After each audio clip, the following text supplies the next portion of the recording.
Tere! Käesoleva video või lühiloengu teemaks on siis magnetväljas olevale vooluga raamile mõjuv jõud. Soovitav on enne seda ära vaadata video Lorentzi jõu kohta. Ja teatavasti Lorentzi jõud ütleb, et kui meil on magnetväli magnetvoo tihedusega B ja meil paikneb seal siis juhe, mida läbib siis vool tugevusega I, siis diferentsiaalsele juhtmelõigule mõjub siis diferentsiaalne jõukene, mis oli võrdne siis voolu tugevuse ja siis selle voolu sihi korrutise ja see omakorda siis veel vektorkorrutisega magnetvoo tihedusest. Esimene vool on siis diferentsiaalne vooluelement, seda võib teatavasti avaldada ka siis voolu tiheduse või voolu pindtiheduse kaudu. Aga hetkel me vaatame siis sellist olukorda, kui meil on matemaatiliselt lõputult peenike juhe, praktiliselt lihtsalt peenikene juhe. Ehk siis milline on jõud, mis mõjub siis magnetväljas. Nüüd see mõjub teatavasti, või see valem kirjeldab meile ühte pisikest lõigukest selle juhtme pealt, meid huvitab siis kogu juhe. Ehk siis ilmselgelt siis kogu jõud on jällegi pisikeste panuste summa.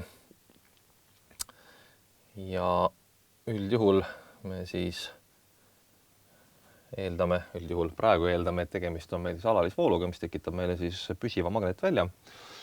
Ja sellisel juhul peab siis vooluring olema kinnine, ehk siis kõik need panused, pisikesed diferentsiaalsed vooluelemendid paiknevad siis mingisuguse kinnise joone peal.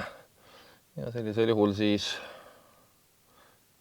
alalisvoolu puhul on I konstantne, võime selle tuua kohe integraali märgi ette ja integreerima peame siis sellist suurust. Vabandust, integreerimismuut on meil siin täitsa juba olemas.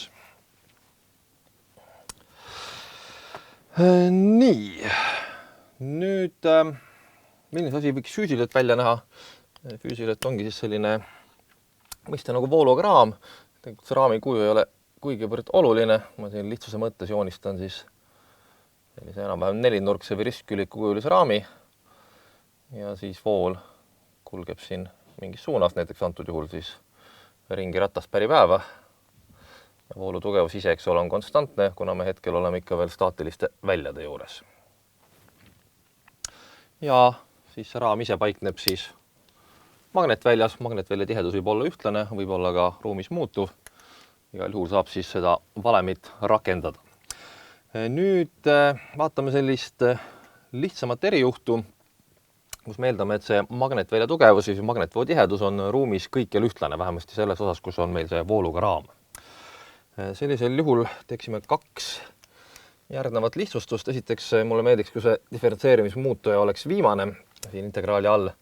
Ja mäletatavasti vektorkorrutis oli niisugune omadus, et kui me vahetasime korrutatavad ära, siis tulemus ei olnud enam sama, vaid tulemus muutis märki. Seega me võime öelda, et see jõud, mis mõjub, on sama hästi siis miinus I, keeline integraal siis magnetvoo tihedusest ja sellest samast pisikesest lõigu pikkusest, mille me võime jällegi siin meie raami peal siis natuke suurendatult välja tuua. Ehk näiteks siis see tükikene siin ja teatavasti on tegemist siis suunaga suurusega, see on siis see meie DL. Nüüd, kui magnetvoo tihedus on ühtlane, ja siis nagu mis tahes muu konstandi võime selle ka tuua integraali märgi ette. Ja sellisel juhul oleksime jõudnud alalisvoolukorra ühtlases magnetväljas miinus I korda B vektorkorrutis ja integraal DL-ist pikki mingisugust kinnist trajektoori. Ja integreerimine tähendab lihtsalt seda, et me liidame kõik need pisikesed vektorikesed kokku. Ja kui me liidame kõik need pisikesed vektorid kokku, mis paiknevad mis tahes kinnise tee peal, näiteks antud raami peal, siis tulemuseks me saame 0 vektori.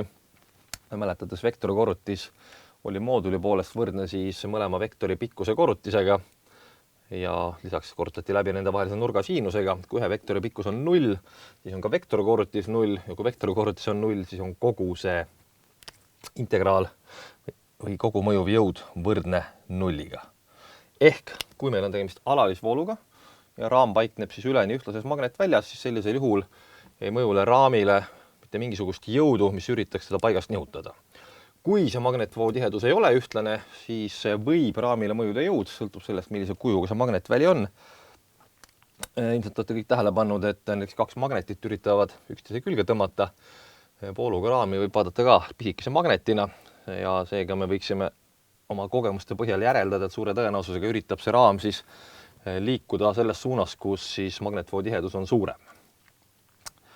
Nii, nüüd see, et ei mõju raamile jõudu, mis üritaks seda paigast nihutada, ei tähenda veel seda, et raamile ei võiks mõjuda jõudu, mis üritab teda pöörata. Ja nüüd teemegi kiire kõrvalepõike füüsikasse ja tuletame meelde sellist mõistet, mis siis käib pöörava jõu kohta, ehk selline termin nagu siis pöördemoment või ka jõumoment. Ja joonistame ühe väikese pildi. Nii, olgu siin meil Z-telg, siin siis jällegi X-telg ja Y-telg. Kohe seletame ära ka, mida see roosa vektor meil tähendab. Ja olgu meil siin siis punktikene O või 0, ehk siis see koordinaatsüsteemi alguspunkt. Ja seda nimetatakse pöörlemisteljeks, kui me räägime siis pöördliikumisest, nagu näiteks raami pööramisest. Ja pöördliikumist tekitab siis ka jõud, aga siis mitte otsemõjuv jõud, vaid siis pöörav jõud. Ja seega on meil siin üks teine punkt, mida nimetatakse rakenduspunktiks, tähistame seda siis näiteks P-ga. Ja nüüd on meil siis vektor, mis on siit pöörlemisteljest rakenduspunkti ja seda nimetatakse jõuõlaks. Me tähistame teda R-iga. Ja nüüd selles rakenduspunktis mõjub siis sellele jõuõlale mingisugune jõud F. Kui te kõike seda tahate rohkem visuaalselt ette kujutada, siis te võite mõelda mõne hetke peale, kui olete tööd teinud mutrivõtmega. Paigutate, siin on see polt, mida tahate keerata, siis see roheline joon ehk jõuõlg on siis see mutrivõti. Ja kui te mutrivõtme teiselt poolt lükkate, seda polti keerata, siis rakendate jõudu. Ja nüüd see sama jõumoment, ehk siis üritab seda polti nüüd keerama hakata, tähistatakse, või vähemasti meie tähistame seda suure T-tähega, on jällegi vektor suurus ja see on see sama, mida siis see roosa vektor meil siin kujutab, seega tegelikult oleks tore see tähis ka roosaga teha. Nii. Voilà. Ja see on leitav siis, kui vektorkorrutis jõuõlast ja rakenduspunktis mõjuvast jõust. Ja see on siis, kui on tegemist vektorkorrutisega, siis ilmselgelt on risti mõlema vektoriga, me saame rakendada jälle parema käe reeglit. Ehk kui esimene sõrm näitab meil siis seda jõuõlga, teine näitab meile siis jõu mõjumise suunda, siis pöial, mis on nende mõlemaga risti, näitab meile siis selle pöördemomendi suunda. Ja see on jällegi praktikas või igapäevaselt peaks tuttav olema, et kui on tegemist sellise tüüpilise paremkeerdega kruviga, siis kui teil on tõepoolest see mutrivõti paikneb selliselt, et lükkate teda näidatud jõu suunas, siis see pöördemoment on üles, mis tähendab, et see kruvi, kui teda keerama hakata, siis tuleb siis välja sealt, kuhu iganes ta parasjagu sisse oli keeratud. Nii et see esialgu võib tunduda imelik, et see pöördemomendi jõud suund on kuidagi risti, et pöördeme peaks ju käima ka samas tasandis. No tegelikult selle jõu mõjul kruvi juurel hakkab liikumine toimumas samas suunas, kuhu näitab ka siis see pöördemoment. Nii, see oli kiirde meeldetuletus üldisest füüsikast. Nüüd veel üks kasulik nipp, mida läheb meil vaja kohe edaspidise juures. Teeme joonise veel. Ja nüüd kujutame sellist olukorda, kus jäigale kehale, ehk sellisele kehale, mis siis ei deformeeru, mõjub korraga siis vastupidistes suundades 2 jõudu, mis on siis võrdsed suuruselt ja suunalt vastupidised. Ehk siis olgu meil nüüd 2 rakenduspunkti. Üks on näiteks siis siin P2 ja teine on kuskil siin P1. Et siin on siis üks jõuõlg, R1 ja ilmselgelt siin on teine jõuõlg, R2. Ja nüüd need jõud mõjuvad siin punktides, on võrdsed ja suunalt vastupidised. F2 ja see on siis F1. Nüüd ilmselgelt, kui need jõud on suunalt võrdsed ja vastupidised ja keha on jäik, siis meil on täpselt sama olukord nagu selle alalisvooluga raam siis ühtlases magnetväljas.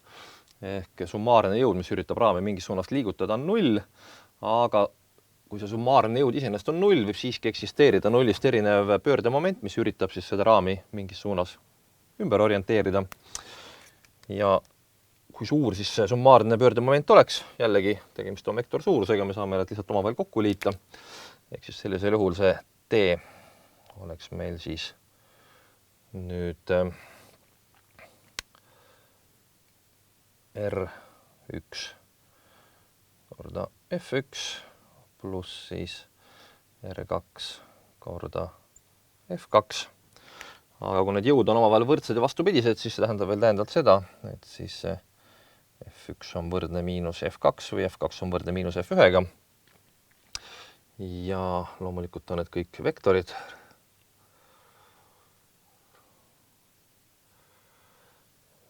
Siin ära märkima. Nii.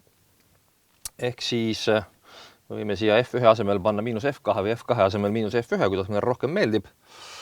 Ja paneme siin näiteks F2 asemel miinus F1, siis me saame, et see summaarne pöördemoment on siis F1 korda siis R1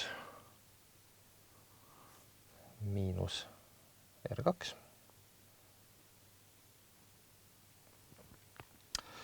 Ja see ei ole siis mitte midagi muud kui selline vektor. Okay.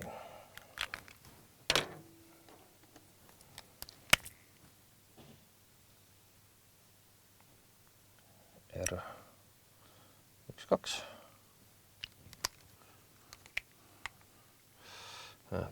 Vabandust, R2, 1 siiski.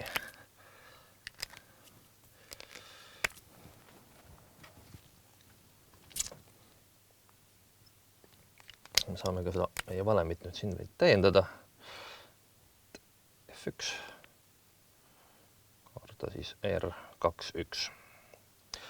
Ehk siis, mis sellest tuletuskäigust järeldub, on see, et kui meil mõjub kehale 2 võrdset ja vastupidise suunaga jõudu, siis pöördemoment ei sõltu sellest, kuhu me oleme paigutanud oma selle koordinaatsüsteemide alguspunkti.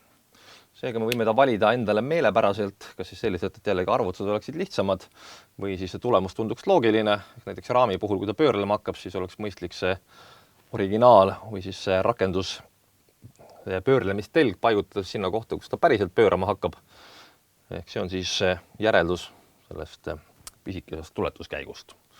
Ühe jõu puhul on see tulemus sõltub sellest, aga 2 võrdse vastupidise jõu puhul ei sõltu. Ehk teeb meie elu jällegi lihtsamaks. Nii, ja järgmisena tahakski siis vaadata, et milline võiks olla siis see jõumoment või pöördemoment, mis mõjub jällegi vooluga raamile tingimusel, et siis vool on konstantne ja kas siis magnetväli on kõikjal ühtlane üle selle raami või esialgu läheneme natuke teistpidi, et eeldame, et see raam on lihtsalt niivõrd tillukene, et isegi kui magnetväli muutub, siis selles raami asukohas võib ta lugeda konstantseks. Ehk tuletame siis sellise valemi. Ja pärast laiendame seda siis suurele raamile, mis paikneb tõepoolest siis konstantses magnetväljas. Nii, alustame jälle vahva joonisega. Paneksime kõigepealt siis paika koordinaatteljed. Ehk eeldame, et see meie raam, mida me analüüsima hakkame, on jällegi elu lihtsamaks tegemise mõttes. Paikneb X-Y tasandil. Siin on meil X-telg ja siin on meil Y-telg, mis tähendab, et Z-telg peaks kulgema sinna minu poolt vaadates tahvli sisse. Ja tegelikult, kui raam on nimelt tillukene, siis mis kujuga tegelikult on, sellest see lõpptulemus ei sõltu, aga ilmselgelt on jällegi matemaatika lihtsam, kui me valime ilusa ruudukujulise raami.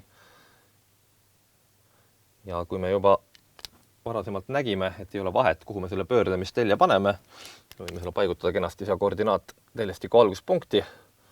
Jällegi teeb meie matemaatika lihtsamaks. Nii, nüüd raami laius, piki X telge võiks olla siis diferentsiaalne, räägime hästi pisikesest raamist, eks ole, DX. Samamoodi siis raami kõrgus, piki Y telge on samamoodi tillukene, DY. Anname selle raami külgedele numbrid, et meil oleks parem aru saada, millest me räägime. See on siis külg 1, külg 2, külg 3 ja külg 4. No tegemist on vooluga raamiga, siis me peame ära määrama ka voolusuuna. Määrame ta siis praegu selliselt, et vool kulgeb kenasti vastu päeva. Selliselt. Ja voolu tugevus on siis suur I. Ja täiendavalt võib olla küll vooluga raam, aga kui meil ei ole magnet välja, sellisel juhul meile mingit jõudu ega jõumomenti ei mõju. Seega üritame siin kajastada ka siis magnet välja. Ja ütleme, et me teame selle väärtus siin raami keskpunktis ja jällegi rõhutan, et me eeldame, et see raam on nii tillukene, et siis see magnetväli on ka iga raami külje jooksul siis praktiliselt sama ja ka küljepikkuse ulatudes konstantne. Nii, ja seesama magnetvoo tihedus siis omab 3 komponenti B0X, AX pluss B0Y, AY pluss B0Z, AZ. Nii, siis see juhatav tee oli üsna pikk, aga nüüd peaks meil olema vist kõik olemas. Võime veel soovi korral siis välja tuua, et ühikvektori, mida me kasutame, AX on, eks ole, X-telje suunaline ja siis AY on sellega risti ja on Y-telje suunaline. Ja AZ vaatab siis tahvli taha. Nii, aga võtame siis meil juba tuttava jõuvalemi ja üritame leida siis järjest kõigile 4 küljele mõjuvad jõud. Korrutada iga ühe läbi siis jõuvõlaga ja liita need tulemused kokku. Tulemuseks peaksimegi saama siis mõjuva jõumomendi. Ja hakkame siis nummerdamise järjekorras pihta esimese küljega. Ja igaks juhuks teen natuke endale ruumi juurde siia. See osa tundub ennast juba ammendanud, seega võime selle arvelt pisut tahvlit juurde võtta. Nii, ehk siis alustame kohe esimesele küljele mõjuva jõuga. Nii, diferentsiaalne jõud siis esimesele küljele, siis DF1 on võrdne siis voolutugevuse, see on meil kenasti fikseeritud, korda pikkus. Me näeme, et esimesel küljel on meil siis pikkus võrdne DX-iga ja ta on suunatud täpselt samas suunas nagu AX. Järelikult see DL meie esimese külje jaoks on lihtsalt DX AX. Ja selle peame läbi korrutama siis nüüd meie magnetvoo tihedusega, mille kohta me eeldasime, et on kogu raami ulatuses, eks ole, konstantne ja võrdne B0-iga. Nii, ja selle peaks nüüd välja arvutama. Kuidas seda teha? Vektorkorrutise leidmiseks oli mitmeid viise. Minu isiklik lemmik on kasutada siis determinandi meetodit ja seega ma üritan selle tahvli ühe serva kasutada selleks, et see determinant kirja panna. Me peame mõtlema, kuidas me ruumi säästame, kas me kasutame ühte sama kogu aeg või saame selle mitu korda eraldi välja kirjutada. Teatavasti determinandi meetodi puhul siis 2 vektorkorrutise leidmiseks me võisime kirjutada sellise determinandi, mille esimene rida koosnes siis ühikvektoritest AX, AY, AZ, AX, AY ja AZ. Nüüd teise ritta kirjutati siis selle esimese vektori koordinaadid, millest me tahtsime vektorikorrutist leida. Meie esimene vektor on lihtsalt AX ehk siis 1, 0, 0. Ja ma igaks ajaks juhuks rõhutan, et ma siis praegu leian vot sellest osast vektorkoordinaadist. Ma võin põhimõtteliselt sama hästi kirjutada ühe asemele ka I korda D1, aga ma arvan, et siin võiksid olla võimalikult lihtsad numbrid ja pärast me saame selle tulemuse lihtsalt läbi korrutada konstandiga I dx, mis on võib-olla natuke lihtsam. Aga kellel meeldib, võib sama hästi ka siia ühe asemele kirjutada siis selle AX vektori kordaja I korda dx. Mõlemad pidi saame lõpuks sama tulemuse. Nii, ja kolmandasse ritta pidime kirjutama teise vektori koordinaadid, mis on meil lihtsalt antud üldiselt B0x, B0y ja B0z. Kirjutame nad siis selliselt välja. B0x, B0y ja B0z. Ja kaks pulka püsti, tähendab tegemist on determinandiga. Üldiselt siis selline 3 korda 3 determinant koosneb 6 liidetavast ja selle arvutamine võtab natukene aega. Meie suureks õnneks me näeme, et meil on siin üsna mitu nulli sees, mis tähendab seda, et üsna suur osa nendest 6 komponendist tulevad nullid, tegelikult mitte nullised, peaks tulema ainult 2 tükki. Kodus võib selle rahulikult pliiatsi paberi peal läbi teha, praegu, et aega ja ruumi säästama, üritan pooleldi peast teha. Determinandi arvutamine käis siis selliselt, et kõigepealt korrutasime kokku siis peadiagonaalil olevad suurused, me näeme, siin on kohe 0 sees, järelikult midagi me siit head nahka ei saa. Seejärel me võtsime siis 2 kombinatsiooni, mis moodustasid nii-öelda kolmnurga, mis ristub selle peadiagonaaliga. Ehk esimene mitte nulline liidetav, mis me saame, on siis B0y AZ, mille me võime siis välja kirjutada siia kohe. Ehk siis on meil I korda dx B0y AZ.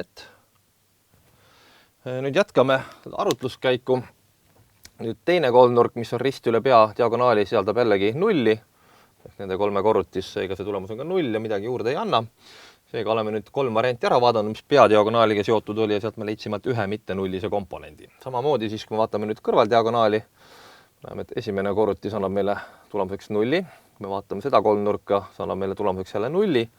Ja ainukene, mis on mitte nulline, on nüüd B0Z AY ja kuna oli tegemist siis kõrvaldiagonaaliga, siis see determinandi arvutamise reegel ütleb, et siia tuleb ette ka miinusmärk. Ehk siia tuleb siis miinus, mis me saime siis B0Z AY.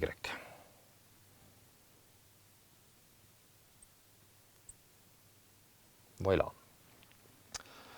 Nii, ja see ongi siis nüüd jõukene, mis mõjub meie sellele raami küljele number 1.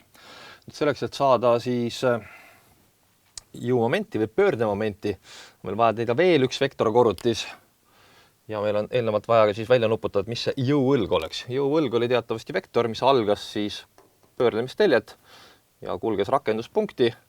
Ja kuna meil see dx on väga tillukene, siis võime see vektoriks põhimõtteliselt lugeda siis pikkusega pool dy-ist. Ja kuna y-telg vaatab üles, aga meie jõuõlg on ülevalt alla, siis ilmselgelt tema suund on see negatiivne. Ehk siis see R1 oleks meil siis miinus dy kahendiku AY.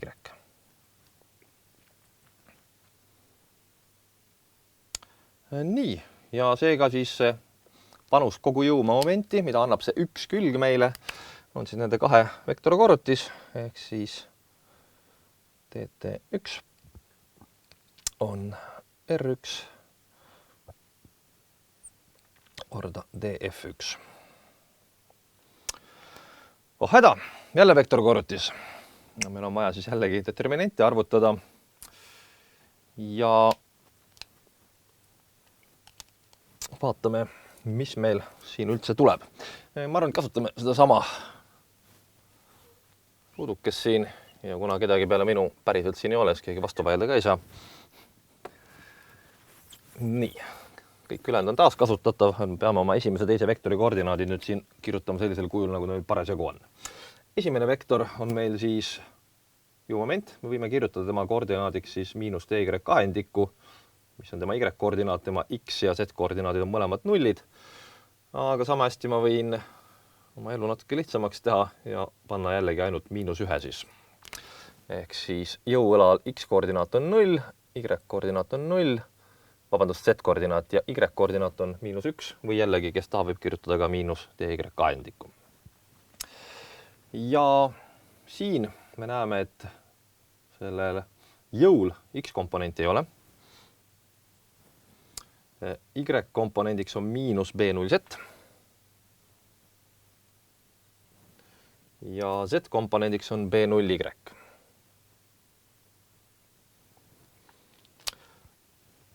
Jällegi, suhteliselt meeldiv olukord. Me näeme, et nüüd ei ole meil mitte 2 nulli nagu eelmisel korral, et meil on suisa 3 nulli. Mis tähendab, et meie elu läheb ilmselt veel lihtsamaks. Kogu selle determinandi puhul peaks olema ainult üks korrutis, mis on siis mittenullise väärtusega. Ja see paistab olevat siis meie AX miinus 1 B0Y. Nii. Ja seega saame nüüd välja kirjutada DY kahendiku. Nüüd see miinus 1, mis siit tuli, on tegelikult selle miinus DY kahendiku eest, nii et see jääb kenasti alles. Nüüd, mis tuli meil siit, on veel voolutugevus I korda DX. Ja nüüd see siin sulgudes ja see AY, need on need, mille me siis siin läbi korrutasime ja tulemuseks saime lihtsalt siis AX korda B0Y. Või siis B0Y AX. Nii. Võib-olla oleks tore, kui mõned asjad natukene ümber tõsta, aga tegelikult suurt vahet ei ole. See on siis nüüd panus pöördemomenti, mida annab meile külg number 1. Nüüd hüppame edasi külje number 3 juurde. Miks pärast? Me näeme, et 3 puhul on kõik sümmeetriline. Ainukene asi, mis on teistmoodi, õigemini 2 asja, mis on teistmoodi. Esiteks on see, et nüüd voolusuund on meil vastupidine. Ehk siis jõu avaldisse tuleks siia ette miinusmärk. Muidu voolutugevus on sama, külje pikkus on sama. Ja kui me selle vektorkorrutuse leiame, me näeme, see tuleb ka sama. Ehk siis muutub ainult märk. Ehk siis DF2 on miinus DF1. Me selle tegelikult siia ka ju siis kirja panna ja mitte 2, vaid 3.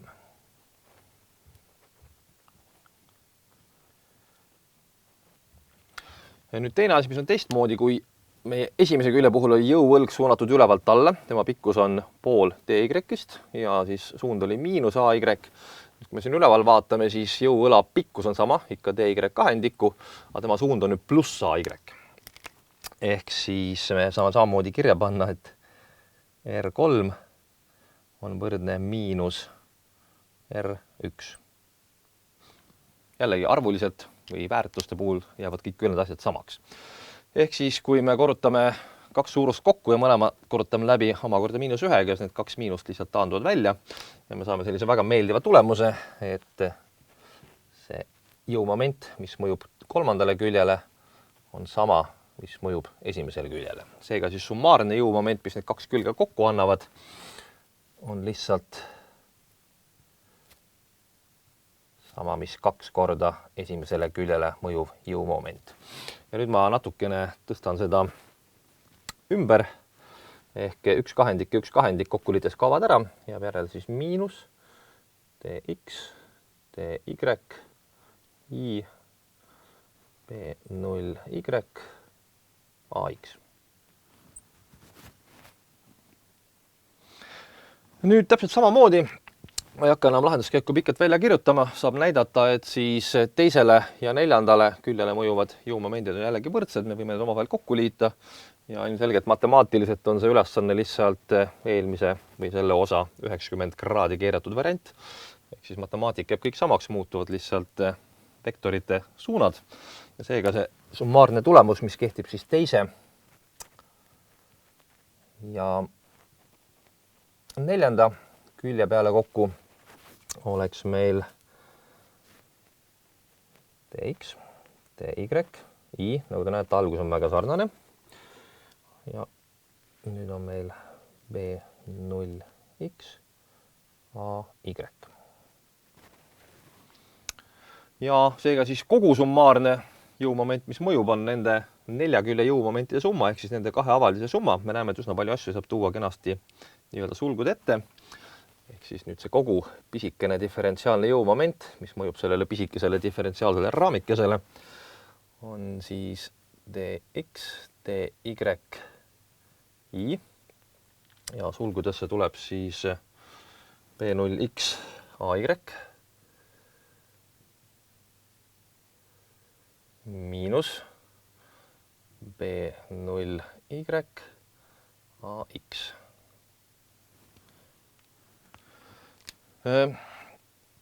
Esimest poolt saab kohe juba natukene kokku võtta. See siin ei ole mitte midagi muud ju kui selle pisikese raamikese pindala TS. Ja on olemas selline suurus, mida nimetatakse siis magneetiliseks diipolmomendiks või siis magnetmomendiks, mida tähistatakse n-tähega. See on jällegi vektor ja see on võrdne I korda TS-iga.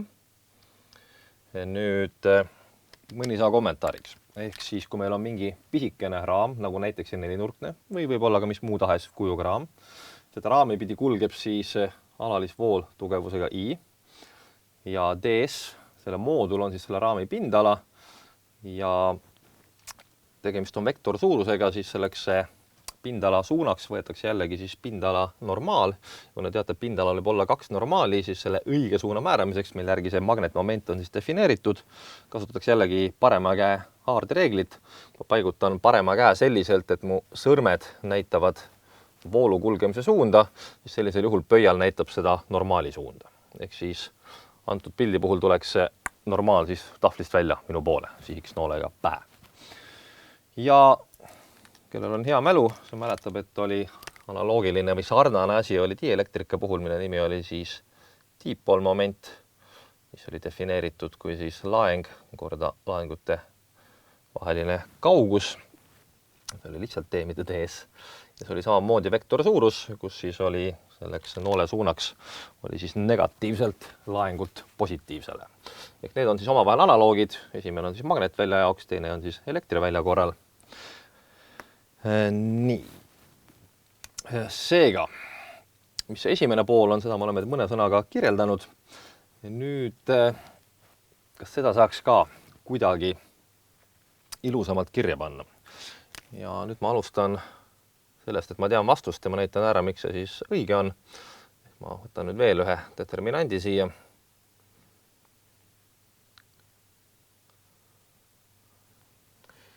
Ja kirjutan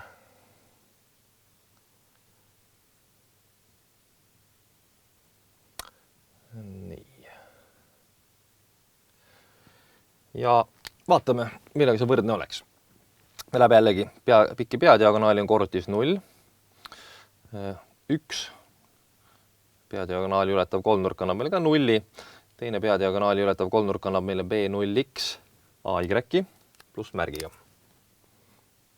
Annab selle. Nii, nüüd on meil vaja hakata lahutama. Kõrvaldiagonaali elementide korrutis on 0. 1 kolmnurk üle kõrvaldiagonaali annab meile jällegi 0 ja teine kolmnurk annab miinus B0Y AX-i ehk annab selle poole. Tegelikult ma võin saanud isegi siin vist välja joonistada. Ehk peadiagonaali korral on meil siis üks komponent ja kõrvaldiagonaali puhul on meil siis teine. Kõik ülejäänud tulevad siis nullid. Ehk me näeme, et siin ei ole mitte midagi muud siis, kui meil on tegemist vektorkorrutisega, siis A Z-telje suunalise ühikvektori ja siis magnetvoo tiheduse vahel. Ehk me võime selle siis kirja panna, et see kogu pöördemoment natuke lühemal või jõumoment, vabandust, kujul oleks siis ds korda I, kus nüüd selle S-i suund on, eks selle normaal on Z-telje sihiline ja selle siis vektorkorrutis magnetvoo tihedusest. Tegelikult võib oleks parem see voolutugevust tuua jällegi ettepoole. Skalaarne suurus ta võib olla ka seal, kus ta oli, aga nii on natukene parem. Antud juhul siis rõhutan, et see normaalvektor siis selle meie pisikese pinna puhul on siis Z-telje suunaline. Nii. Ja see ongi see meie lõpptulemus. Ehk siis, kui meil on pisikene raamikene, siis ja magnetvälja tugevus selle raami asukohas on B0, siis jõumoment, mis üritab seda raami siis pöörata, on siis põhimõtteliselt võrdeline selle raami magnetmomendi ja magnetvoo tiheduse vektorkorrutisega ja võimegi sellega kirja panna, ehk siis tee veel lühemas kirjapildis on siis lihtsalt 2 suuruse vektorkorrutis ja selle B0-kese võib jätta, rõhutamaks, et see on siis selle pisikese raamikese asukohas. Võib ka kasutada üldist tähist B. Ja tulles nüüd korra veel tagasi dielektrika juurde, siis selle dielektrilise diipolmomendi puhul on täpselt sama asi. Asetame siis pisikese diippooli elektrivälja, siis teatavasti üritas ta ka elektrivälja järgi pöörata, sest diippoolmomendiga iseloomustatakse seotud laenguid, mis ei saa elektrivälja mõjul paigast kuskile kaugele ära minna, aga diippoolid saavad siis ümber orienteerida. Ja tuleb siis selline valem, mida me seal varasemalt ei käsitlenud, aga nagu näha jälle need 2 suurust matemaatiliselt käituvad väga sarnaselt, kui mitte öelda identselt. Ja nüüd üks erijuht, siis kui magnetväli on ühtlane, mis ühest küljest võib ju tunduda niisugune suhteliselt kahtlane eeldus, aga praktikas, kui ehitatakse seadmeid, mis siis kasutavad seda sama efekti ära jõu tekitamiseks, siis üritatakse meelega see pöörlev raam paigutada ühtlasesse magnetvälja, seega see ootus ei ole või eeldus ei ole üldsegi mitte väga halb. Ehk siis, kui meil on mingi suur vooluga raam, mis paikneb siis ühtlases magnetväljas, siis sellisel juhul kogu raamile mõjuv jõumoment on võrdne siis seda raami läbiva voolutugevuse korrutisega siis raami pindalast lihtsalt. Ja seda raami pindala me võime vaadata ka siis vektorina või kui me ei taha teda vektorina vaadata, üritame seda ilusamini kirjutada.